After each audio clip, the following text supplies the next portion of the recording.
হযরত আব্দুল্লাহ মারুফ কারখি উনি রাস্তা দিয়ে হেঁটে যাচ্ছেন, একটা কবরস্থান সামনে পড়ছে। কি পড়ছে? আব্দুল্লাহ কারখির, মারুফ কারখির একটা ক্ষমতা ছিল, কোন কবরের পাশে দিয়ে গেলে কোন কবরে আযাব হয়, কোন কবরে ভালা আছে, আব্দুল্লাহ মারুফ কারখিরা দেখত। এই ক্ষমতা দেওয়ার মালিক কি? আল্লাহ ক্ষমতা দিলে আমরা দেখতে পারবো কি পারবো না? এটাকে তরিকতের ভাষায় বলা হয় ইলহাম। আমরা তো দেখি না, আমরা চোখ বন্ধ করলে, আপনি একটু চোখ, সবাই একটু চোখ বন্ধ করেন। চোখ বন্ধ করলে কি অন্ধকার দেখেন না আলো দেখেন? যারা হক্কানি আল্লাহর বলি তারা চোখ বন্ধ করলে মক্কা এবং মদিনা দেখে। এর চাইতে বড় দরজার বলি হলে তারা চোখ বন্ধ করলে রসুল দেখে। আমাদের সেই চোখ এখনো হয় নাই, হয়েছে? আমাদের গুনার কারণে আমাদের চোখগুলো অন্ধকার হয়ে আছে। আপনারা মনে করেন আমাদের এই দুইটা চোখ, এগুলা জাহিরি চোখ, বাতিনি দুইটা চোখ আছে এই ফিনার মধ্যে। মারহাবা পড়বেন না? আব্দুল্লাহ মারুফ কারখি রহমতুল্লাহ আলাইহির ক্ষমতা ছিল, কোন কবরের সামনে গেলে কোনটাতে আযাব হয়, কোনটাতে ভালা, আব্দুল্লাহ মারুফ কারখি জানতো। আল্লাহ পাকের বন্ধু হযরত আব্দুল্লাহ মারুফ কারখি আসরের নামাজ আদায় করে আব্দুল্লাহ মারুফ কারখির একটা নিয়ম ছিল, উনি কবর জিয়ারত করতেন। কারণ আসর থেকে মাগরিব পর্যন্ত আল্লাহর রহমত বর্ষণ হয়, দোয়া কবুলের সময়। বেশি বেশি দোয়া করবেন ওই সময় একজন মুসলমান অন্য মুসলমানের জন্য। আব্দুল্লাহ মারুফ কারখি রহমতুল্লাহ আলাইহির অভ্যাস ছিল আসরের নামাজের পর থেকে মাগরিব পর্যন্ত ওই সময়টা কবর জিয়ারত করতেন। উনি একদিন আসরের নামাজ আদায় করে উনি একটা কবরের সামনে চলে গেলেন, আল্লাহর কাছে দোয়া করতেছেন, মুনাজাত করে দোয়া করার পর আব্দুল্লাহ মারুফ কারখি তাকে সব সময় এর আগে যতবার এই কবরগুলা জিয়ারত করেছেন দেখেছেন এই কবরবাসী একজন অশান্তির মধ্যে নাই, সবাই প্রশান্তিতে আছে। সুবহানাল্লাহ। একটা অশান্তি আর একটা প্রশান্তি। শান্তি দুই প্রকার, কয় প্রকার? একটা অশান্তি আর একটা প্রশান্তি। আব্দুল্লাহ মারুফ কারখি রহমতুল্লাহ আলাইহি উনি এই যে কবরটা জিয়ারত করেছে, মনে করেন গোপালনগরের কবরস্থান, একজন আল্লাহর ওলি, ওনার জীবনে উনি 5 বার জিয়ারত করেছেন। উনি পূর্বে 5 বার জিয়ারত করার সময় দেখেছেন এই কবরটা প্রশান্ত, কবরে কোনো আযাব নাই। হঠাৎ করে 6ষ্ঠ বার যখন আব্দুল্লাহ মারুফ কারখি রহমতুল্লাহ আলাইহি ওই কবরস্থানটা জিয়ারত করার জন্য গেলেন, জিয়ারত করার জন্য যাওয়ার পরে আব্দুল্লাহ মারুফ কারখি রহমতুল্লাহ আলাইহি জিয়ারত শেষ করলেন, করে উনি পিছনের দিকে ফিরতে লাগলেন। হঠাৎ করে উনি লক্ষ্য করে দেখলেন একটা কবরের মধ্যে থেকে হাউমাউ হাউমাউ চিৎকারের আওয়াজ শোনা যাচ্ছে। আব্দুল্লাহ মারুফ কারখি ওই রাত্রবেলা ওনার বাড়ির মধ্যে গিয়ে তাহাজ্জুদের নামাজ পড়েছেন। কিসের নামাজ? আমি এই নামাজটার কথা সব ওয়াজে বলি। আপনারা যারা যুব সমাজ মা বোন আছেন, যারা এখানে মুরব্বী আছেন, বিপদে পড়ে আছেন, উদ্ধার হচ্ছেন না, আপনারা তাহাজ্জুদের নামাজ পড়েন। কি নামাজ? বিদেশ যাওয়ার চেষ্টা করতেছেন, হচ্ছে না, ব্যবসা করতেছেন, বরকত হচ্ছে না, কঠিন রোগে আক্রান্ত, সমাধান হচ্ছে না, আপনারা তাহাজ্জুদের নামাজ পড়েন। আল্লাহর কোরআন বলছেন ওয়া মিনাল লাইলি ফাতাহাজ্জাদ বিহি নাফিলাতান লাকা আসা আইয়াবআসাকা রাব্বুকা মাকামাম মাহমুদা। আল্লাহ নবীকে বলেছেন আপনি রাতের কিছু অংশে তাহাজ্জুদের নামাজ পড়েন, এই তাহাজ্জুদের নামাজ পড়লে অতি সত্বর আল্লাহ আপনাকে মাকামে মাহমুদ দিবে। নবী আল্লাহকে বলেছে আল্লাহ এটা তো আমাকে দিবেন, আমার উম্মত পড়লে কি দিবেন? আল্লাহ বলে উম্মত যা চাই তা দিন। নামাজটার নাম কি নামাজ? হুজুর 5 ওয়াক্ত নামাজের তো খবর থাকে না, তাহাজ্জুদ পড়ব কোন সময়? কথা বোঝেন নাই? বিদেশ যাইতে পারেন না, ব্যবসায় বরকত হয় না, কোনো কাজে বরকত হয় না, রোগ বালা মুসিবত ছাড়ে না, তাহাজ্জুদের নামাজ পড়েন। বিশেষ করে পর্দার অন্তরালে অনেক মা বোন আছেন, মা বোনদের মনে আশা বেশি, স্বপ্ন বেশি। আপনাদেরকে বলবো আপনাদের সময় আছে, পুরুষ মানুষ তো সারাদিন কর্ম করে, অনেক কষ্ট করে, আপনারা বেশি তাহাজ্জুদ করেন, আপনার ঘরে বরকত কেমনে না আসে এটা দেখতাম আমরা। কথা বলেন ঠিক না বেঠিক? আব্দুল্লাহ মারুফ কারখি রহমতুল্লাহ আলাইহি কবরস্থানের মধ্যে 6ষ্ঠ বার যখন দেখলেন একটা কবরের মধ্য থেকে হাউমাউ হাউমাউ করে কান্নার শব্দ শোনা যায়, হযরত আব্দুল্লাহ মারুফ কারখি রহমতুল্লাহ আলাইহি এবার ওই জায়গার মধ্য থেকে পানিতে চলে গেলেন, এশারের নামাজ আদায় করলেন।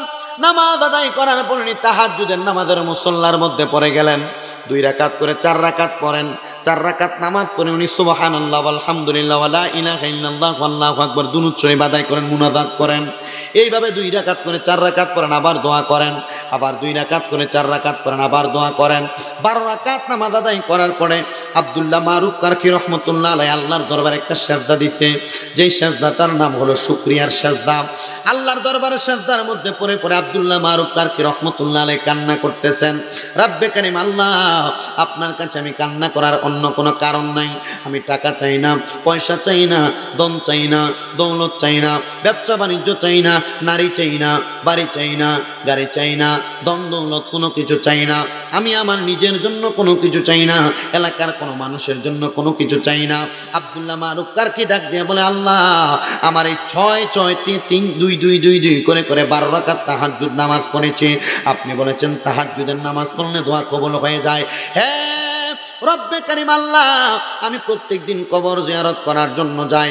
আপনি আমাকে ক্ষমতা দিয়েছেন, কবরবাসীর কবরে আযাব না, কবরবাসীর কবরের মধ্যে আযাব নাই, শান্তি আছে। আপনি আমাকে দেখার ক্ষমতা দিয়েছেন। আজকে আমি এই ইরাকের নগরীর মধ্যে একটা কবরস্থান জিয়ারত করার জন্য আমি গেলাম। যাওয়ার পর আমি ওই কবরের সামনে যাই, যখন জিয়ারত শেষ করলাম, আমি যখন ডান দিকে ফিরে কবরস্থান থেকে আমি চলে আসব, হঠাৎ করে একটা কবরের মধ্য থেকে আমি হাউমাউ হাউমাউ করে কান্নার শব্দ শুনতে পাইলাম। হে আল্লাহ, এই কবরের হাউমাউ শব্দটা কেন হইল আপনার কাছে জানতে চাই। গত 5 বার কবর জিয়ারত করেছি, একবারও তো আমি কবরের মধ্য থেকে কোনো আযাবের শব্দ পাই নাই। হঠাৎ করে একটা কেন শব্দ শুনতে পাওয়া গেল। আল্লাহ আপনি কি আমাকে জানান করে দিবেন। আল্লাহর পক্ষ থেকে এলহাম, আল্লাহর পক্ষ থেকে আওয়াজ আসতেছে, ওরে আব্দুল্লাহ মারুফ কারকি, যেই কবরের মধ্য থেকে আওয়াজ আসতেছে, ওই কবরের মধ্যে যে আওয়াজ আসতেছে এই ব্যক্তি আর কেউ না, তার স্ত্রী তোমার ইরাকের তোমার বাড়ির পশ্চিম প্রান্তে তার বসবাস। তার স্ত্রীর গর্ভে একটা সন্তান আছে, যেই সন্তানটা একজন কন্যা সন্তান। তার স্ত্রী ওই সন্তানটা গর্ভে নিয়ে অবৈধ সম্পর্কের মধ্যে লিপ্ত হয়েছে। আব্দুল্লাহ মারুফ কারকি, তুমি তার স্ত্রীর কাছে যে খবর দাও, আগন্তুক সন্তানটা দুনিয়ার জমিনে আসার আগে সে যেন খারাপ কর্মকাণ্ড না করে। যদি খারাপ কোনো কর্মকাণ্ড করে, তার খারাপ কর্মকাণ্ডগুলো তার সন্তানের উপর বর্তাবে। এই জন্য তার কবরের মধ্যে হাউমাউ হাউমাউ করে কান্নার আওয়াজ শুনেছ। হুজুর আপনার কাছে জানতে চাই, দুনিয়ার মানুষ কি করে, কবরের মানুষ কিভাবে খবর পায়?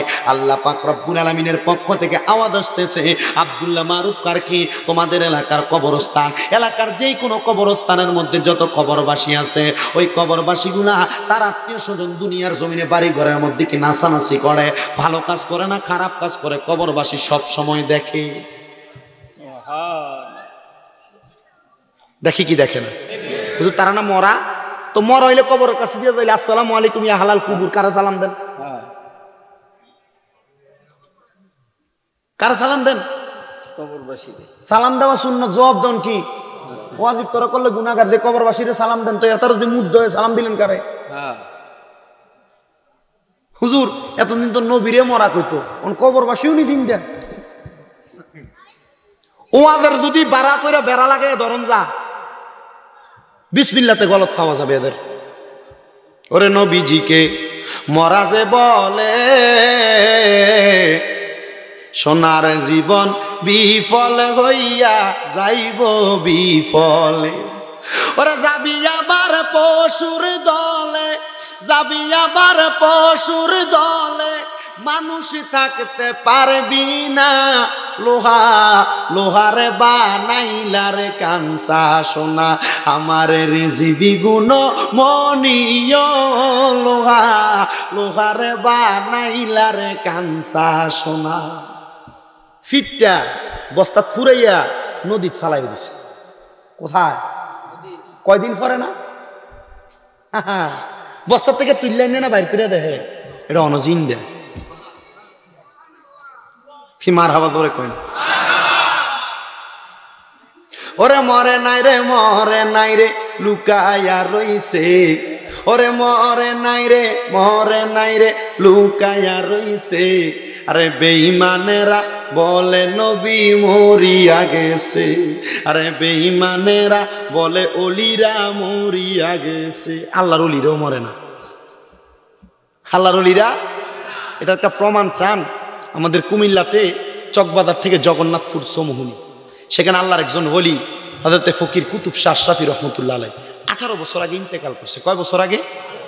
গত রমজানে মাটি দিছিল কচুয়া থেকে তুইলাই না জগন্নাথপুরে 18 বছর পরে, মানে 17 বছর 2 মাস পরে ওইখান থেকে তুইলাই না কুমিল্লা জগন্নাথপুরে ওনার মাজার করছে।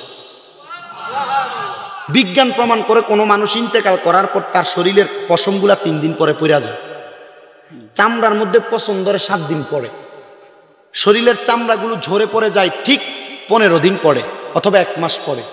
এই লোকটা মরল না কেন? এই লোকটা চামড়া পড়লো না কেন? ও তার এমন দেহ মাটিয়ে খাবে, মাটির এমন সাধ্য নাই, জইলা হইছে ছাই। যার এমন দেহ মাওলার প্রেমে জইলা হইছে ছাই। 18 বছর পরে লাশটা উঠাই ওইখানে দাফন করছে। এখনো কেউ গেলে তাদেরকে দেখায়। তুমি দেখছো না? ওই আমার এই ভিডিও মানে এটা রোজিগান দেখছো নি? এরা দেখছে। এই গত 6 তারিখে, 6 তারিখ তো না, গত মাসে 26 তারিখ আমরা দেখছি নিজেরা যায়। সুবহানাল্লাহ পড়বেন না? দেখছেন নি? 18 বছর পরে দেহ। তাহলে আপনার এই দেহটা কেমন দেহ বানাতে হবে আপনাকে? আপনি চিন্তা করেন, আপনার দেহর শিরায় শিরায় হারাম সুদের টাকা, আপনার দেহর শিরায় শিরায় ফরের হক, আপনার দেহর শিরায় শিরায় হারাম খানা। 10 কেজি দুধ, গরুর ছানা কদ্দুর, একোড়া কদ্দুর, পুরা শরীর হালাল টাকার। 100 টাকা না 500 টাকা কামাই করছেন হালাল, 500-র ভিতরে 1 টাকা ঢুকে গেছে। চাল কিনছেন 1 কেজি, কেজি কত? 40 টাকা। ছাইরে না, সুদের হারাম, মানুষের পকেটের, অন্যের পকেটের। এটা খাইয়া যে রক্ত হইব শরীরে, রক্ত কি শরীরের এক অংশ থাকবে না পুরা শরীরে? পুরাটা শরীরে বাদ। তো না কই আর কোনোদিন বাদামওয়ালা বাদাম বেচলে একটা বাদাম লয়ে খাই লেবেননি? না কইয়া সেনাচুরওয়ালা মুড়িওয়ালা সেনাচুর মুড়ি বেচলে লয়ে খাই লেবেননি? খাওন যাইব? যাইব?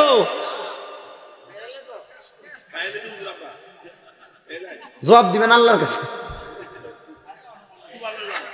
তওবা করলে আয়ো। শুনেন, কইছো তওবা করে লইব বলে কি করব?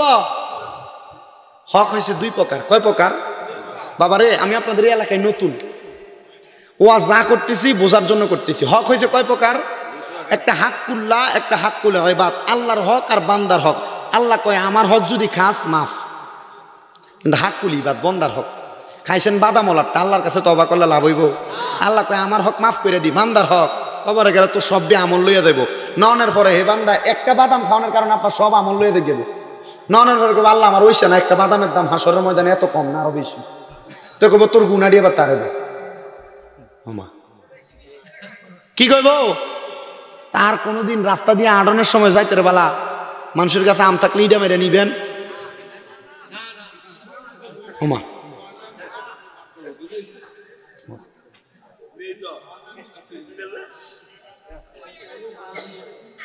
কি তো কইয়া খাইবেন? ফল গাছের ব্যাপার একটা এভাবে আছে, আল্লাহ রাসূল সাল্লাল্লাহু আলাইহি ওয়াসাল্লাম হাদিস শরীফে এভাবে বলছে, কোন মালিক যদি ফল গাছ লাগায় সে যেন ওই সময় নিয়ত করে আল্লাহ আমি এটা সদকায়ে জারিয়া লাগাইছি। কিটা লাগাইছি? কি লেগা? কোনো পশু পাখি খাক আর মানুষে খাক, খাইলে সওয়াব পাইব।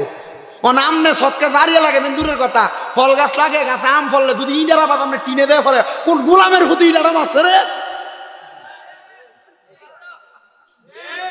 না কথা বুঝলেন না? আর আমিও খাইতাম, আমিও মানুষের কাছে এটা দিয়ে খাইতাম। জনে হাদিস শরীফ শুনছি যে একটা হক, একটা বাদাম, একটা সরিষার 70 টুকরা করলে 1 টুকরা যদি খায়, এই 1 টুকরার কারণে আমল লয়ে যাবে সব। এরপর তার খাই না। ফলাফান অনেকে খায়, খায়নি? আর আমি নিজে কত মানুষের গাছের কলা খাইছি, কত মানুষের গাছের আমজাম খাইছি। না বুঝছে না, আমি গাছে উঠলে মানুষ আমার কিছু কইতো না। না কনের কাহিনী হইলো ওই গলাটা সুন্দর ছিল, গজল কইতাম যায় যদি দেখতো গাছের আগার ভিতরে, ওমা না তিনি তো কই উঠলে দইতো, আচ্ছা খাও। কথা বুঝছেননি? হেন দিয়ে বাচ্চা দিতাম আর কি, আল্লাহ বাঁচাইতো। একবার আমার নিজের এক ম্যাডামের গাছের কলা ফেরে গেলেছি, মাদ্রাসা থেকে স্যারের কাছে বিচার দিতে, তো স্যারে উল্টা বিচার করেছে। আমার সবাই মোহাম্মত করতো, স্যার উল্টা বিচার করছে, আপনার কাছে কলা খুঁজছে দিচ্ছেন না, লেগে খাইলেছি। এগুলো মোহাব্বতের বিষয়। তবে বাবা আল্লাহর দোহাই লাগে, কোনোদিন কারোর হক খাওয়া যাবে। আপনাদের কেদি মাপ দনের বালা ফালির কড়াটা উল্টে দেন, মিটারটা নিচে চমক লাগাই দেন, কিটা কইতাম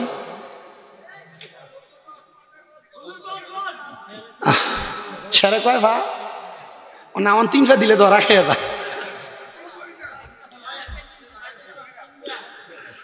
আল্লাহ, দুনিয়াটা খুব কঠিন, খুব কি। আপনার কি আমার ওয়াজ বুঝতেছেন? ওয়াজ মনে হয় আপনার এলাকাতে অন্যভাবে হয় নাকি?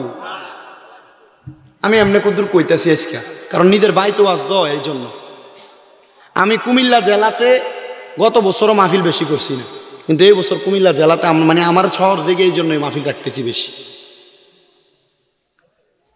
চিন্তা করছি হবিগঞ্জ যাইতে কষ্টই বেশি, সিলেট যাইতে কষ্টই বেশি, তো নিজের বাইকে ওয়াজ দি করি। আবার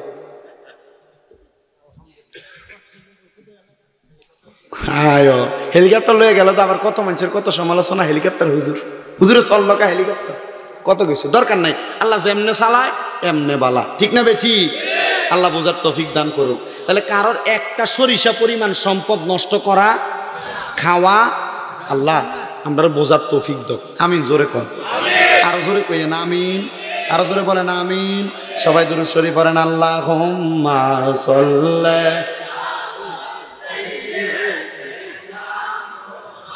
মাদনা বিয়ানা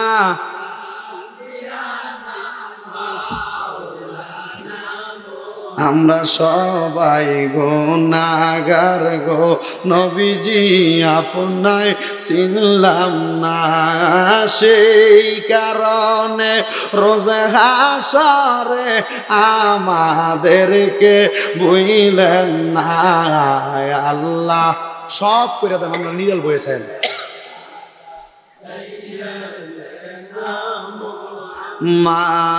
মাদনাবি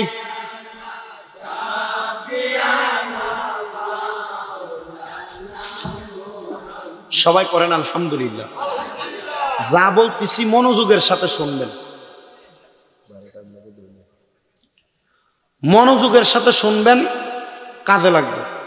কারণ হয়তো অনেকে চিন্তা করে দূরে ফোলা ওয়াজ করে, দাঁড়িয়ে হচ্ছে না, আমরা ফিরাল ভূতের মতো। গত 3 তারিখে এক মাহফিলে গেছি, আমার আগে এক বক্তা ওয়াজ করছে, মাশাআল্লাহ দাঁড়িয়ে আছে, ফাগরি আছে। বদনাম না, শোনেন, আমি আবার বদনাম করি না, আমার এটা অভ্যাসওয়ালা। তো মেম্বরের পিছন দিয়ে বই রয়েছে, মেম্বরে মাহফিল কমিটি, আমি তো না বসি, প্রধান বক্তা করে থাকবি দিয়ে লয়ে গেছে। মাহফিল কমিটির এটার কীর্তি তুলছ থরে, এটার আগে না করাই লিতি অন মানুষটি দেখব। তো মাহফিল কমিটির ফলা আও না, এটা এটা গরম আছে। আমি তো মাতি না, আমি শুধু মেম্বরের দিকে আমরা চাইয়া চোখটার বড় করিয়া আমরা তাকে আসছি। তো মেম্বর নিরাল বইয়া রয়েছে, যখন ওয়াজ শুরু করছি নর্মাল নর্মাল, কারণ দান্যামসের জাল আস্তে আস্তে জিব্বাত লাগে। কথা বুঝেন তো, ডলা দিলে নগদ লাগে না, যখন একটু পানি খাইয়ে সারে এবার যখন জালটা একটু উতরে উড়ে। কথা বুঝছেন তো, আমি আস্তে আস্তে শুরু করিয়া কালেকশন যখন গোছাই দিয়ে আইছি, কমা মাহফিলটা আগামী বছর করণ যাবো, টিয়া দি সব দিয়ে আমার কাছে। তো এবার বেটা নামতে বেলা হুজুর আল্লাহর মাফ করে দিয়েন। আমি কই আপনি দেরি কইছেন তো বুঝা কথা কইন। তা আমরা একটা স্বভাব, কথাটা কি লেগে, আমরা একটা স্বভাব, আমরা কারো সম্পর্কে মন্তব্য জানি না না জানি না পিছনে করি, ঠিক নেই? ঠিক নেই, আমরা মন্তব্য করা উচিত তার সম্পর্কে পরিপূর্ণ জানি না, ঠিক না বেটি? আল্লাহ আমরা বোঝার তৌফিক দান করুক। আরো কিছু কথা আপনাদেরকে বইলা দাম, আপনারা শুনবেন। তো যেই কথার মধ্যে ছিলাম, আল্লাহ পাকের ওলি হযরতে আব্দুল্লাহ মারুফ রুসাফি কবরের সামনে থেকে দেখছে একটা কবর থেকে কান্নার আওয়াজ আসতেছে। কয়টা কবর? আল্লাহর কাছে কান্দে, আল্লাহ এই কবরটা থেকে কান্নার আওয়াজ যে আসতেছে, আল্লাহ কি লেগে কবরে কান্নার আওয়াজ? আল্লাহ পাক জানাইছে আব্দুল্লাহ মারুফ এই কবরের ভিতরে যেই ব্যক্তি, সেই ব্যক্তি দেখতে পাইতাছে কি, যে দুনিয়ার ভিতরে তার স্ত্রী তার গর্ভের মধ্যে একটা সন্তান 3 মাসের রাইখা লোকটা মারা গেছে, তার স্ত্রী এই গর্ভের সন্তান নিয়ে একটা মন্দ কাজের ভিতরে লিপ্ত হয়েছে। মন্দ কাজের মধ্যে লিপ্ত হওয়ার পরে তার স্ত্রী খারাপ কর্মকাণ্ডে লিপ্ত হওয়ার পর তার কবরে কঠিন আযাব হচ্ছে। এই জন্য ওই ব্যক্তি কবরের মধ্যে হাউমাউ করে কান্দে। আব্দুল্লাহ মারুফ মুসাফি রহমতুল্লাহ আলাইহি বলতেছেন, আল্লাহ এই কবরবাসীর কবরের মধ্যে আযাব নাই, কিন্তু কোন কবরের মধ্যে আযাব হচ্ছে আমি আব্দুল্লাহ মারুফ মুসাফির জানতে বড় ইচ্ছা হয়। রব্বে কারীম আল্লাহ পাক রব্বুল আলামিন আপনি আমাদেরকে বলে দেন কোন কবরের মধ্যে আযাব হচ্ছে, আমাকে একটু জানিয়ে দেন। এবার আল্লাহ পাক রব্বুল আলামিন আব্দুল্লাহ মারুফ মুসাফিকে বলেছে, মারুফ মুসাফি যেই কবরগুলা দেখেছ ওই কবরের সামনে গিয়ে তুমি 2 রাকাত নফল নামাজ আদায় করবে। কয় রাকাত? 2 রাকাত নফল নামাজ আদায় করবে। ওই নফল নামাজ আদায় করে তুমি চক্ষু বন্ধ করে কবরটার দিকে তাকাইবা। আব্দুল্লাহ মারুফ মুসাফি পুরাটা কবরস্থানের মধ্যে তাকিয়েছেন, লাশের পরে লাশ, কবরের উপরে কবর, কত মানুষের লাশ দেখা যায়, কিন্তু এলাকার মধ্যে নতুন একটা কবর দেখা যাচ্ছে। ওই কবরটা একটা মসজিদের পাশে দিয়ে হঠাৎ করে পড়ে আছে। আব্দুল্লাহ মারুফ মুসাফি ওই কবরের সামনে দাঁড়ায় কান্না করতেছে, রব্বে কারীম আল্লাহ এই কবরের কবরবাসীর আযাব তুমি আল্লাহ মাফ করে দাও। আল্লাহ তুমি কবরবাসীর কবর আযাব মাফ করে দাও। একবার কান্দে, 2 বার কান্দে, 3 বার কান্দে। মসজিদের মধ্যে আযান হচ্ছে, ফজরের আযান, আসসালাতু খায়রুম মিনান নাওম। ঘুম থেকে নামাজ ভালো। এলাকার সব মানুষ মসজিদে চলে আসছেন। আব্দুল্লাহ মারুফ মুসাফি কবরের পারে দাঁড়িয়ে কাঁদতাছে। 1 বার 2 বার নয়, কেমন জানি ছোট বাচ্চারা যেমন ভাবে কান্দে আব্দুল্লাহ মারুফ কান্দে। আল্লাহ সব কবরের মধ্যে আযাব নাই, কবরের মধ্যে আযাব, আপনি চাইলে মাফ করতে পারেন। সবাই যখন মসজিদে যায় ডাক দিয়ে বলে, কিরা আব্দুল্লাহ তুমি কেন কান্দো কবরের সামনে দাঁড়ায়া? সবাইকে জিজ্ঞাসা করতেছেন আমি কেন কান্দি, তোমরা জানো না এই কবরে আযাব হচ্ছে, এই জন্য আমি কান্দি। সবাই বলে, আব্দুল্লাহ তুমি কি জানো কবরে আযাব হচ্ছে? বলে হ্যাঁ আমি জানি। বলে কেমনে জানো? বলে আল্লাহ জানাই বিদায় আমি আব্দুল্লাহ মারুফ মুসাফি জানি। আব্দুল্লাহ মারুফ বলে তোমরা চলে যাও, তবে যাওয়ার আগে আমার কাছে একটা কথার উত্তর দিয়ে যাও। বলে কি উত্তর জানতে চাও তুমি আমাদের কাছে বলে দাও। এবার তারা বলতেছেন, বলো কি জানতে চাও? আব্দুল্লাহ মারুফ মুসাফি বলতেছেন এই কবরটা যে দেখা যাচ্ছে এই কবরটা কার কবর আপনি আমাদেরকে বলেন। এবার সবাই বলতেছেন এই কবরটা হলো আমাদের এলাকার পার্শ্ববর্তী জায়গার মধ্যে একটা ঘর। যেই ব্যক্তি ইন্তেকাল করেছেন, ইন্তেকাল করার পূর্বে তার স্ত্রীকে দুনিয়াতে রেখে চলে গিয়েছেন, বলে তার ঘরের কাছে কি তোমরা আমাকে নিয়ে যেতে পারবে? সবাই বলে তুমি একজন পাগল, কবরের মধ্যে রাত্রবেলা এসে কাঁদতেছ, তোমাকে আমরা বিশ্বাস করি না, যাও তোমাকে আমরা নিয়ে যেতে পারবো না। সব মানুষের মধ্যে একজন মায়াবান মানুষ তো থাকতে পারে। আল্লাহর রাসূলের হাদিস বলতেছেন, লা ইয়ারহামুল্লাহু মান লা ইয়ারহামুন নাস, যে ব্যক্তি মানুষের প্রতি রহম করে না আল্লাহ তার প্রতি দয়া করে না। ওই ব্যক্তি একজনের মনের মধ্যে মায়া লাইগা গেল। ওই ব্যক্তি বলে আব্দুল্লাহ মারুফ মুসাফি আমি তোমাকে নিয়ে যাব। সবাই বলে তুমি নিয়ে যাইবা, তাহলে তুমিও শাস্তির আওতায় আসবা। কেন আব্দুল্লাহ মারুফ মুসাফি রাত্রবেলা কবরের মধ্যে আইসা কান্না করেছে, আমাদেরকে ডিস্টার্ব করেছে, তোমরা কেউ তার সহযোগিতা করবে না। আব্দুল্লাহ মারুফ মুসাফি বলে তোমরা প্রমাণ পাবে। বলে কিসের প্রমাণ? বলে এই কবরের মধ্যে আযাব হচ্ছে, তোমরা এটা বিশ্বাস করতেছ না। বলে কিভাবে প্রমাণ পাবো? বলে তোমরা আরো দুনিয়ার জমিনের মধ্যে 3 মাস অতিবাহিত হওয়ার পরে প্রমাণ পাইবা। বলে কিসের প্রমাণ? বলে এই কবরে যেই ব্যক্তি তার স্ত্রী বাড়ির মধ্যে আছে, ওই স্ত্রীর গর্ভের মধ্যে 3 মাসের বাচ্চা পেটে রেখে এই লোকটা মারা গেছে। 3 দিনে হয়েছে সে ইন্তেকাল করে নাই, এক করে কয় 3 মাস হয়ে গেছে। 3 মাসের বাচ্চা পেটে রেখা 3 মাস বয়স যখন হয়ে গেছে কবরে যাওয়ার, এখন তো 6 মাস শেষ। একটা বাচ্চা গর্ভের থেকে দুনিয়াতে আগমন করে 9 মাস 10 মাস 10 দিন পরে। কথা বলেন না ঠিক না বে ঠিক? ওই মহিলাটা সন্তানটাকে গর্ভের মধ্যে রেখেছে, তবে আর পরবর্তী কথা বলতে পারবো না, মহিলার ইজ্জত হরণ করতে পারবো না। কোনো নারীকে, কোনো মহিলাকে ইজ্জত হরণ করার মতো আপনি কোনো কথা বলবেন না। আল্লাহ রাসূল নিষেধ করেছেন, আল্লাহ রাসূল মন্দ বলেছেন। দুনিয়ার জমিনে পুরুষ মানুষগণ কোনোদিন তাদের স্ত্রীদেরকে, নারীদেরকে অহংকার করে অথবা তাদের সম্মানে আঘাত আসে এমন কোনো কথা বলতে নিষেধ করেছেন। কিন্তু আপনি তো তোর মার ওইটা, তোর মার ওইটা বলে বলে গালাগালিও করেন। হোমকের জি বলে বলে আপনি গালাগালি করেন। যদি না পারো প্রয়োজনে তুমি তোমার স্ত্রীর বিছানা আলাদা করে দাও, সামান্য পরিমাণ প্রহার করো, তবে এমনভাবে মারবে না যেন বুকের মুখের মধ্যে আঘাত করে যায়। সাবধান, তোমরা তোমাদের স্ত্রীদেরকে, মহিলাদেরকে তোমরা কোনোদিন তাদের মা বাবার নাম নিয়ে গালিগালাজ করবে না। আল্লাহ রাসূল বলতেছেন আমি মহিলাদের বাবা।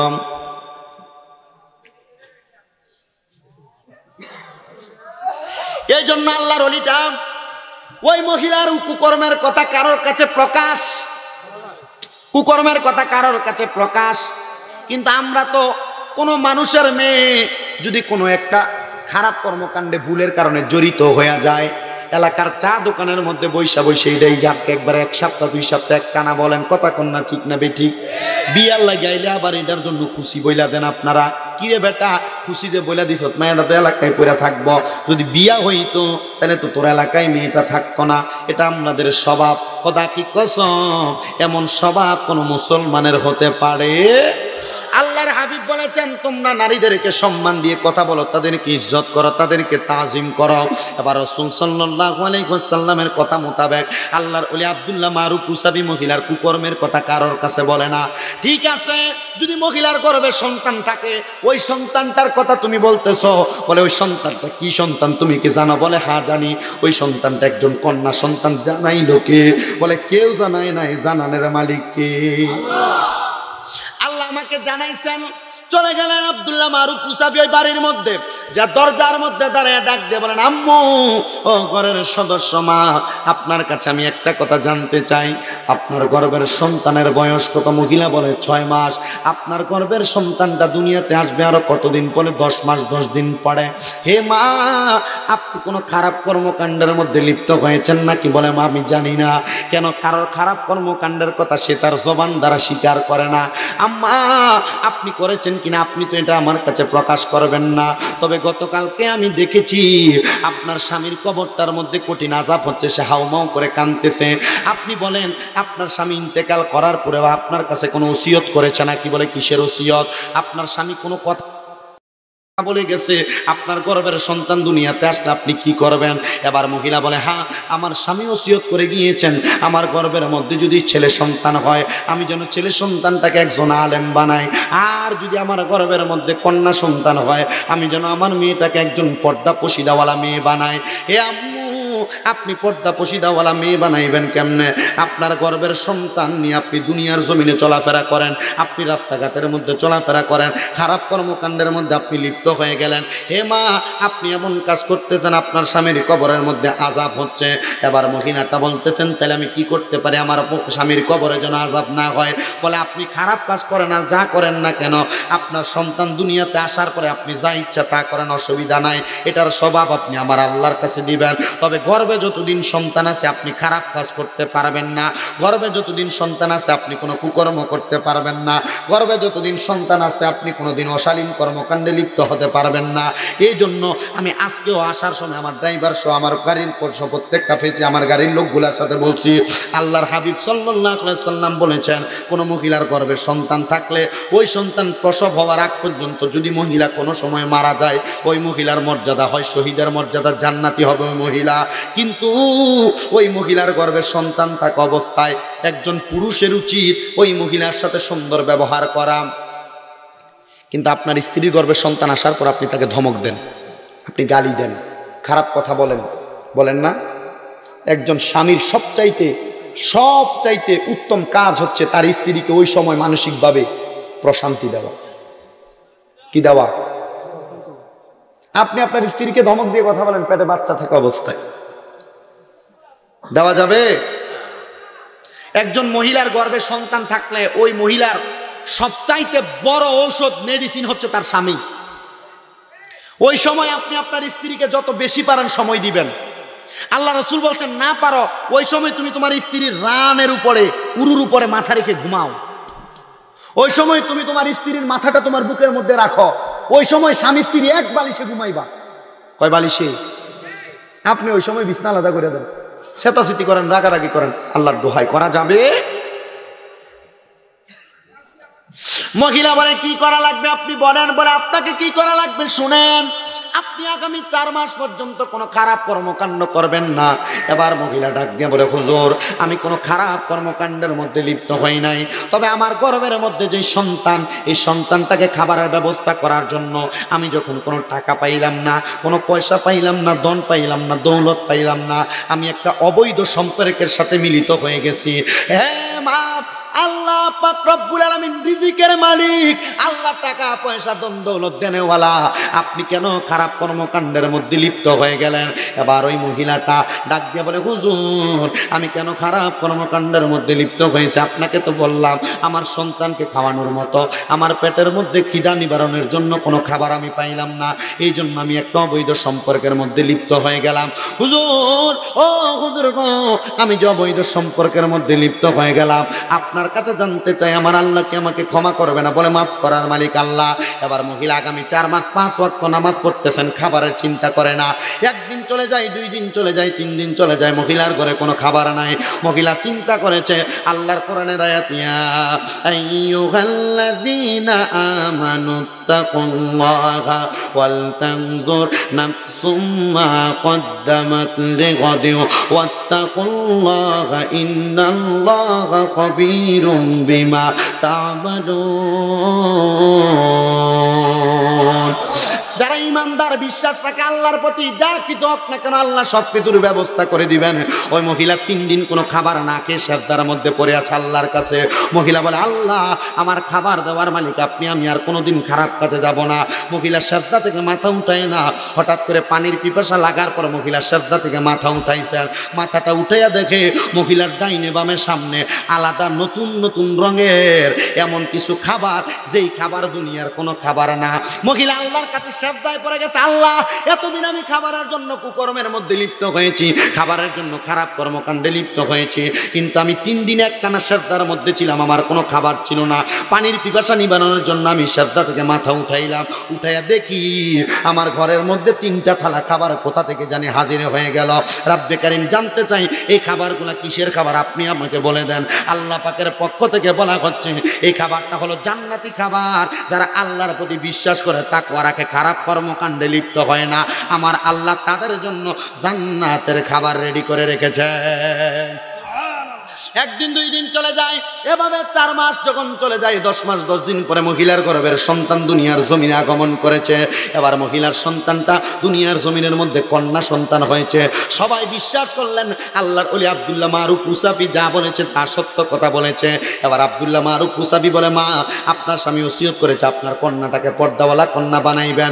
একদিন 2 দিন করে করে মহিলার সন্তানের যখন 12-13 বছর হয়ে গেছে, আব্দুল্লাহ মারুফ কুসাফির বয়স যখন অতিরঞ্জিত অনেক বেশি হয়ে গেছে, লাঠি ভর দিয়ে দিয়ে দিয়ে দিয়ে যখন ওই এলাকার মধ্য দিয়ে যাচ্ছিলেন, হঠাৎ করে কবর জিয়ারত করতেছেন। কবর জিয়ারত করে আল্লাহর কাছে দোয়া করতেছেন, রব্বানা আতিনা ফিদ দুনিয়া হাসানাতাও ওয়া ফিল আখিরাতি হাসানাতাও ওয়া কিনা আযাবান নার ওয়া কিনা আযাবাল সাখরাতুল মাউত ওয়া কিনা আযাবাল কবর ওয়া কিনা আযাবাল হাসর ওয়া কিনা আযাবাল ফুসরাত ওয়া কিনা আযাবাল ইয়াউমাল কিয়ামা। যখন বারবার দোয়া করতেছেন, আল্লাহর ওলি হযরত আব্দুল্লাহ মারুফ কুসাফি আবার লক্ষ্য করে দেখলেন পুরাটা কবরবাসীর কবরে কোনো আযাব নাই। আমি না দেখছিলাম এই নতুন কবরে আযাব, এ কবরে কেন আযাব নাই? আবার বাড়িতে গেছে, নামাজদার নাম মাশাআল্লাহ, নাম কি? ওয়াজ কামে লাগছে। নামাজদার নাম আল্লাহর ওলি তাহাজ্জুদের নামাজ আদায় করেছেন। তাহাজ্জুদের নামাজ আদায় করে যখন আল্লাহর কাছে দোয়া করতেছেন, রব্বে কারীম, আল্লাহ ও দয়াল আল্লাহ, আপনার কাছে আমার ছোট্ট একটা আবদার। আপনি বলেন ওই কবরস্থানের কবরবাসীর সবার কবরে আযাব ছিল না, একটা কবরে আযাব ছিল। এখন কি সবার কবরের মধ্যে কোনো আযাব নাই? জান্নাতের বাগান। আল্লাহ ওই কবরের মানুষটার কবরের আযাব কেমনে মাফ হইছে আপনি বলে দেন। আল্লাহর পক্ষ থেকে আওয়াজ আসে, ওই ব্যক্তি যেই ব্যক্তি ওসিয়ত করেছিল তার সন্তান হবে নেককার সন্তান। যাইয়া দেখো এই ব্যক্তির একটা নেককার সন্তান দুনিয়াতে আগমন করেছে। সকাল থেকে সন্ধ্যা, সন্ধ্যা থেকে রাত্র পর্যন্ত ওই বাচ্চাটা নামাজ পড়ে পড়ে, আল্লাহর কোরআন পড়ে পড়ে তার বাবার জন্য দোয়া করে। আর আমার আল্লাহ সকাল সন্ধ্যা ওই কবরের মধ্যে আমার আল্লাহ পাকের নিয়ামত দ্বারা তার কবরটা ভরপুর করে দেয়। আমি তো বলবো গোপালনগরের মা বোনেরা, দেবিদ্বার এবং আশেপাশে এলাকার মা বোনেরা যারা আমার মাইকের আওয়াজ শুনতেছেন, আপনারা সবাই যা কিছু করেন না কেন আম্মা আব্বার জন্য বেশি করে করে দোয়া করবেন। ও বন্ধু, যদি কোনোদিন আম্মা আব্বার মনে কষ্ট দিয়া থাকেন, আজকে মাহফিল থেকে যাওয়ার পর আম্মা আব্বার পাওটা ধরে ধরে মাপ চাইবেন।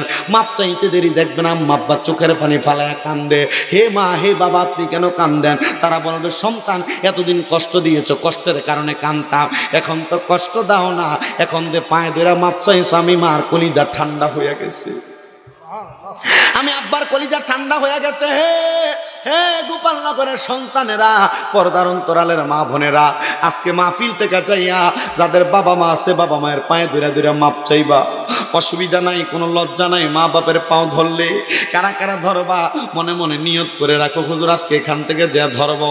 অনেকে চিন্তা করে, হুজুর কোনোদিন মার লগে উঁচা গলায় কথা কইছি না, কোনোদিন বাবার লগে উঁচা গলায় কথা কইছি না, তাহলে আমি কেন মার বাবার পা ধরে ধরতাম? আল্লাহর নবী কয়, মা বাবার পায়ের নিচে সন্তানের বেহেশত। যেই ব্যক্তি মা বাবার পায়ে চুম্বন করলো সে জান্নাতের চৌকাটে চুম্বন করলো। সুবহানাল্লাহ পড়েন। আজকে এখান থেকে বাড়ির মধ্যে যাইয়া আম্মা আব্বার পাউডি জড়াইয়া বুকের মধ্যে নিবেন আর বলবেন, মা জীবনে কোনো অন্যায় করছি কিনা জানি না, ও আব্বু জীবনে কোনো অন্যায় করছি কিনা জানি না।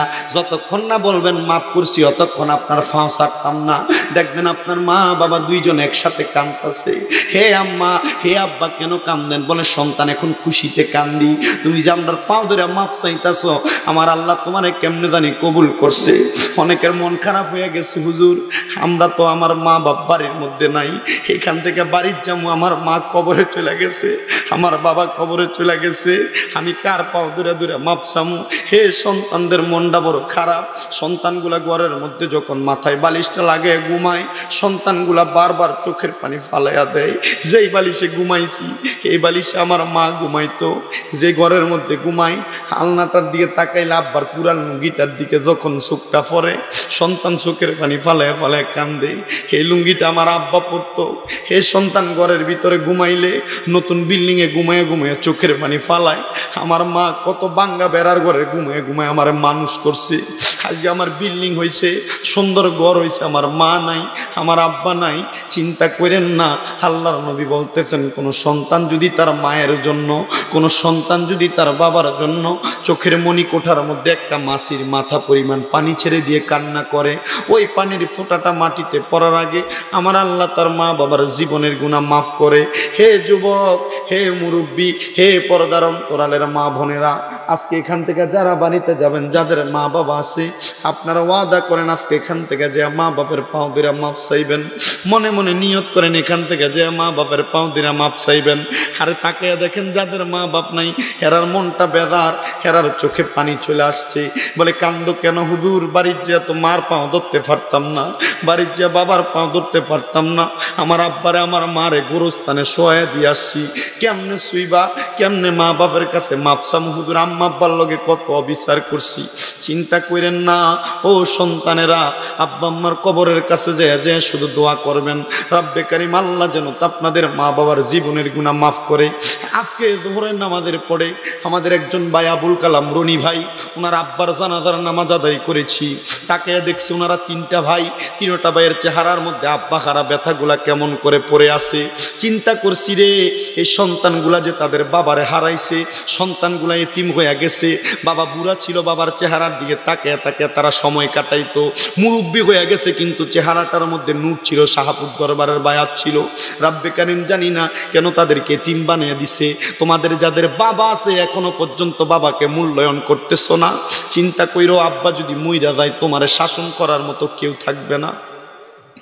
আব্বা যদি মইরা যায় তুমি এতিম হইয়া যাইবা, তোমার পিছনে কত শত্রু লাইগা যাইব। এই জন্য আপনাদের সবার কাছে একটা আবদার করে, আব্বা আম্মা বেঁচে থাকতে আব্বা আম্মার সম্মান, আব্বা আম্মাকে তাজিম বেশি করেন। আব্বা আম্মা যদি ধমক দেয়, আব্বা আম্মা যদি কোনো কিছুর জন্য বিচার বেশি করে, তবু আব্বা আম্মার লগে ওসা গলায় কথা কইেন না। এ বুড়া মা বাপ মইরা গেলে বুঝবেন বুড়া মা বাপটা কত আপন জিনিস। আল্লাহর দোহাই লাগে এই বুড়া মা বাপের লগে কোনোদিন সেতাল দেখাইবেন না। আব্বারে বুড়া বেড়া আম্মারে বুড়ি কইয়া কইয়া ডাকবেন না। যখনই সময় পান আব্বা আম্মার পায়ের কাছে বইসা থাকবেন, যখনই সময় পান আব্বা আম্মার লগে বইসা সময় কাটাইবেন। আর নচেত আপনার এই জীবনটা বিফলে চলে যাবে। আমার ওয়াজটা তো তখনই কাজে লাগবে যখন এই মাহফিল থেকে পোলাপানগুলা বাড়িতে যে আম্মা আব্বার পাও ধরে মাপ চাইব। এই ওয়াজটা তখনই কাজে লাগবে যখন এলাকার মা বোনগুলা সাক্ষী দিব, হ্যাঁ শামীম দাদা গোপালনগর আইসা যখন মা বাপের পাও ধরে মাপ চাইতে কইছে, আমার ফুট বাড়ির যে আমার পায়ে ধরছে। বাপটা কইবা আমার ফুট আমার বাড়ির যে আমার পায়ে ধরছে। খুদা কি কসম, যাদের মা বাপ নাই তারার মনের ভিতরে বড় অশান্তি। হুজুর আমি মাপ চাইতে পারবো না, আপনি শুধু আপনার মা বাবার জন্য বেশি করে দোয়া করেন, আমার আল্লাহ পাক আপনার মা বাবার জীবনের গুনাহ মাফ করে দিবে। ও আল্লাহ, আপনার দরবারে সবচাইতে বেশি বেশি বেশি বেশি বেশি করে আমরা একটাই কামনা করি, যাদের মা বাবা কবরে আম্মা আব্বার কবর নাজাতের ফয়সালা করে দেন। যাদের আম্মা আব্বা বেঁচে আছে হায়াতে তৈয়বা নসিব করে দেন। যাদের আব্বা আম্মা দুনিয়ার জমিনের মধ্যে নাই তাদের কবর জান্নাতের বাগান বানান। আল্লাহ যেন নূর নবীর উসিলায় আব্বা আম্মার কবরটারে নাজাতের ফয়সালা করে, জোরে করেন আমিন। সবাই আসুন আমরা ওই নূর নবীকে দাঁড়াইয়া দাঁড়াইয়া সালাম দেই। ইয়া নবী সালাম আলাইকা ইয়া রাসূল সালাম আলাইকা ইয়া মাসেনা নয়নে মা রে বলিবা মুর্শিদ কে মনে মাশাআল্লাহ আল্লাহ আল্লাহ ইয়া মা রে বলিবা মুর্শিদ কে মনে মাশাআল্লাহ আল্লাহ আল্লাহ তোমায় আমি ভালোবাসি পাগলের মতো গগন মনে চাইলে তোমার দিকে ছোটে আমার মন মাশাআল্লাহ আল্লাহ আল্লাহ তোমায় আমি ভালোবাসি পাগলের মতো গগন মনে চাইলে তোমার দিকে ছোটে আমার মন মাশাআল্লাহ আল্লাহ আল্লাহ মায়া যদি লাগে মুর্শিদ নাম না তোমার ওই কাছে গে আর কি দেখা হবে মুর্শিদ জীবনে মাশাআল্লাহ আল্লাহ আল্লাহ তোমাকে হারানোর বেগতা মনে রাত রহ দিয়ে বলি নেই বলবো না মুর্শিদ তোমায় কোনো দিন মাশাআল্লাহ আল্লাহ আল্লাহ চাইরা যদি যাইবার মুর্শিদ প্রেম শিখাইলা কেন রে চাইরা যদি যাইবার মুর্শিদ প্রেম শিখাইলা কেন রে মা রে বলিবা মুর্শিদ কেন মাশাআল্লাহ আল্লাহ আল্লাহ আল্লাহ আল্লাহ কত ভালো বাসি গো মুর্শিদ দেখব তোমায় কত ভালো বাসি গো মুর্শিদ তোমায় দেখব আমরার মা দেখব মুর্শিদ মাশাআল্লাহ আল্লাহ আল্লাহ আল্লাহ আল্লাহ মদিনার গো লাগবি মাই দে ও গো মুর্শিদ মরবে মদিনার গো লাগবি মাই দে মাশাআল্লাহ আল্লাহ আল্লাহ মদিনা মোনা ওয়ারা তোমায় কেমনে পাবো মোরা গো মাশাআল্লাহ আল্লাহ আল্লাহ মদিনা মোনা ওয়ারা তোমায় কেমনে পাবো মোরা গো গাউসি ইয়া মোহনাওয়া ওরে দে ও মুর্শিদ বলবে মাগো আগমি আগমাই দে মাশাআল্লাহ আল্লাহ আল্লাহ আল্লাহ লা ইলাহা ইল্লাল্লাহ মুহাম্মাদুর রাসূলুল্লাহ সাল্লাল্লাহু আলাইহি ওয়াসাল্লাম।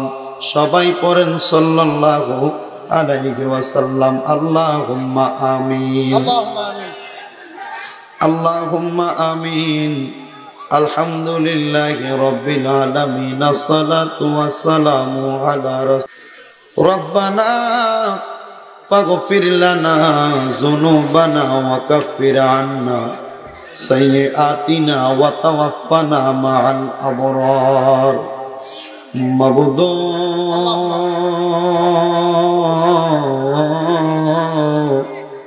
ও দয়াল আল্লাহ, একটু রহমতের নজর কইরা তাকায়া দেখেন গো আল্লাহ, এই কুমিল্লা জেলার অন্তর্গত দেবিদ্বার থানাধীন এই গোপালনগর পশ্চিম পাড়া হাজী মুহাম্মদ শহীদুল হক সরকার বাড়ির প্রাঙ্গণে মহাপবিত্র ঈদে মিলাদুন নবী সাল্লাল্লাহু আলাইহি ওয়াসাল্লাম উপলক্ষে এবং কবরবাসীর রূহের মাগফিরাত কামনায় এক বিরাট চতুর্থ বার্ষিক ঐতিহাসিক ইমানি সুন্নি মুখা সম্মেলন সাজাইয়া আজকের মাহফিলে যারা আমি গুনাহগার শামীম ব্রাদার সঙ্গে আখিরি মুনাজাতের মধ্যে হাত বাড়াইছে রে আল্লাহ, যার হাতটা তোমার কাছে মায়া লাগে, পছন্দ হয়, ওই হাতের উসিলায় আমরার জীবনের গুনাহ ক্ষমা কইরা দাও মাবুদ।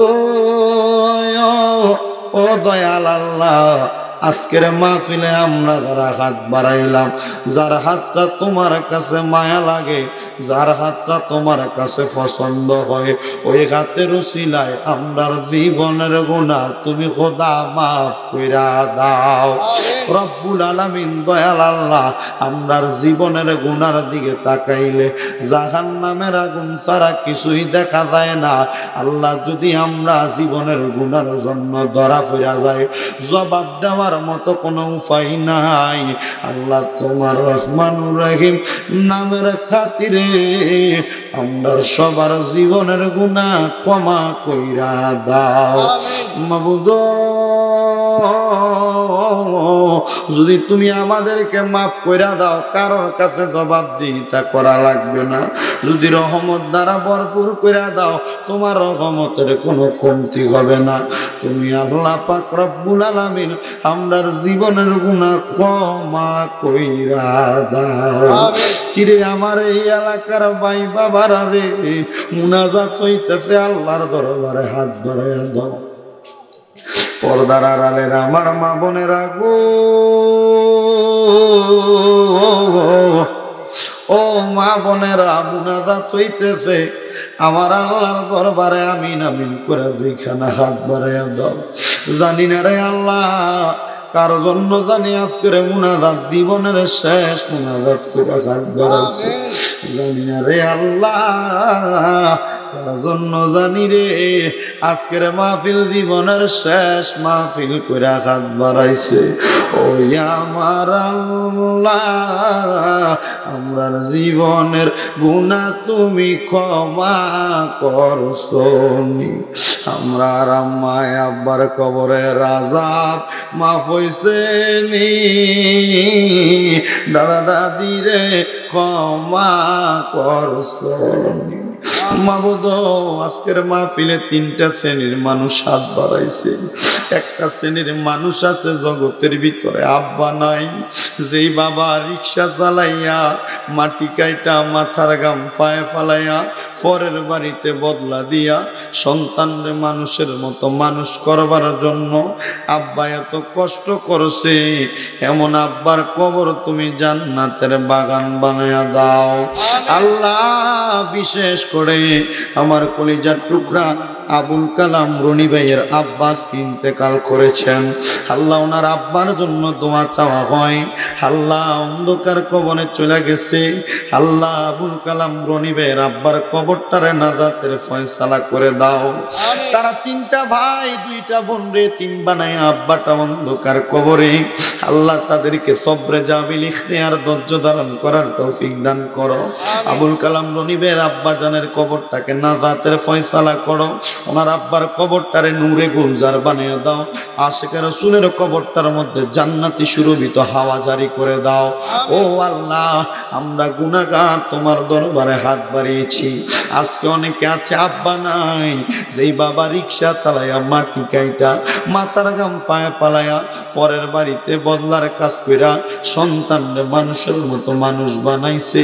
আজকে কার জানি এমন আব্বা কবরে, আব্বার কবর আপনি জান্নাতের বাগান বানিয়ে দেন, আমিন। আল্লাহ। বিশেষ করে অনেকে হাত বাড়িয়েছে আম্মা জগতের মধ্যে নাই, যেই মা 10 মাস 10 দিন গর্ভে ধারণ করে সন্তানের প্রসব বেদনা সহ্য করতে পারে না, এমন আম্মার কবরটারে নাজাতের ফয়সালা করে দাও রব্বুল আলামিন। আল্লাহ, যাদের মা বাবা কবরে, আম্মা আব্বার কবরটারে জান্নাতের বাগান বানিয়ে দাও। যাদের আম্মা আব্বা বেঁচে আছে হায়াতে তৈয়বা নসিব করে দাও আল্লাহ। যাদের আব্বা আম্মু সুস্থ, পরিপূর্ণ সুস্থতা নসিব করে দাও আল্লাহ। বিশেষ করে আজকের মাহফিলের যারা এত কষ্ট করে ইন্তজাম করেছে আল্লাহ, তাদের প্রত্যেককে তুমি কবুল ও মঞ্জুর করে নাও আল্লাহ। আজকের মাহফিলটা কিয়ামত পর্যন্ত দায়েম এবং কায়েম রাখো। আজকে চতুর্থ বাৎসরিক মাহফিলের ওসিলায় পর্দার অন্তরালে কত মা বোনেরা হাত বাড়িয়েছে, কত মুরব্বীরা হাত বাড়িয়েছে, কত ভাই বাবারা হাত বাড়িয়েছে। বিশেষ করে প্রবাস থেকে কত মানুষ দোয়া চেয়েছেন আল্লাহ। প্রত্যেকটা প্রবাসীদের মনের আশা তুমি পূরণ করো, বংশের কবরের আযাব মাফ করে দাও আল্লাহ। বিশেষ করে সোশ্যাল মিডিয়ার মাধ্যমে অনেক ভাই বাবারা মুনাজাতে শরীক হয় আল্লাহ, তাদের প্রত্যেকের মুনাজাত তুমি কবুল ও মঞ্জুর করে নাও রব্বে কারীম। আল্লাহ, আমাদেরকে সকল প্রকার বিপদ আপদ বালা মুসিবত থেকে হেফাজত দান করো। ব্যবসা বাণিজ্য কাজে কর্মে চাকরি বাকরির মধ্যে বরকত দান করো। যারা পড়ালেখা করে বিদ্যা বুদ্ধি বাড়াইয়া দাও, মানে সম্মান ইজ্জতে জিন্দেগি নসিব করে দাও। আখিরি ফরিয়াদ তোমার দরবারে আল্লাহ, যেই দিন মালাকুল মাউত আজরাইল আসবে আমাদের রূহটা কবজ করার জন্য, ওই কঠিন মুসিবতে আমার নবীজির নূরানি চেহারা মুবারক দেখাইয়া দেখাইয়া আমাদের সকলের আখিরি জবানে কালাম হিসেবে পড়াইয়ান মধুর কালেমা লা ইলাহা ইল্লাল্লাহু মুহাম্মাদুর রাসূলুল্লাহ সাল্লাল্লাহু আলাইহি ওয়াসাল্লাম। আসসালামু আলাইকুম ওয়া রাহমাতুল্লাহ।